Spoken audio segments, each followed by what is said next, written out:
Hi అండి, అందరికీ నమస్కారం. ఈరోజు మన ఉత్తరాంధ్రలో విజయనగరంలో వెలసిన శ్రీ శ్రీ శ్రీ పైడితల్లి అమ్మవారి గురించి తెలుసుకుందామా. విజయనగర సామ్రాజ్యాన్ని పరిపాలించే విజయరామరాజు చెల్లెల పైడితల్లమ్మ.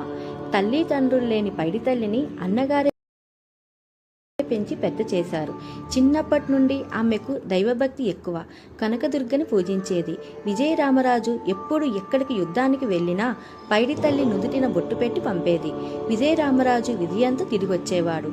అదేవిధంగా విజయనగరం బొబ్బిలికి యుద్ధం జరిగిన సమయంలో విజయరామరాజు యుద్ధానికి వెళ్తుంటే పైడితల్లి నుదుటిన కుంకుమ బొట్టు దిద్దబోయింది.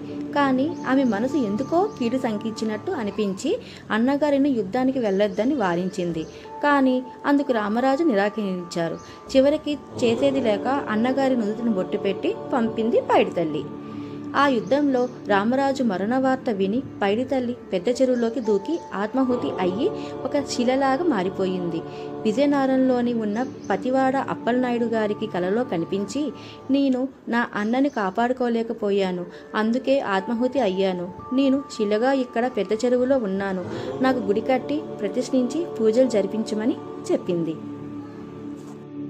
ఇప్పుడు సిరిమాను గురించి తెలుసుకుందాము. ఆంధ్రప్రదేశ్లోని విజయనగరంలో ప్రతి ఏటా జరిగే శ్రీ పైడితల్లి సిరిమానోత్సవం ఓ భక్తిపూర్వక సాంప్రదాయం. 2 రోజులు ఈ ఉత్సవం వేలాది జనం మధ్య ఓ కన్నుల పండగ. సుమారు 3 శతాబ్దాలుగా నిర్వహిస్తున్న ఈ ఉత్సవానికి ధర్మశాస్త్రాలు ఆలంబనగా ఉన్నాయి. శరన్నవరాత్రులు శక్తి పూజలకు విశిష్టమైనవి. పైడితల్లి కనకదుర్గ ప్రసాదం. బిజివాడ కనకదుర్గమ్మను శరన్నవరాత్రులు ఆరాధించి విజయదశమి నాడు అపరాజితగా రాజరాజేశ్వరిగా ఆరాధించడం అందరికీ తెలిసిందే. విజయదశమిలో విజయ అంటే అమ్మవారే. ఆమెకు ఇష్టమైన వారం మంగళవారం. జగన్మాత మంగళదేవత, పైడితల్లి కూడా మంగళదేవత. అందువల్ల విజయదశమి గడిచిన తరువాత తొలి మంగళవారం పైడితల్లికి పండగ చేయాలన్నది నిర్ణయం. 2 రోజులు ఉత్సవం జరుగుతాయి. పైడితల్లమ్మ తల్లి పండగ 2 రోజులు జరుగుతుంది.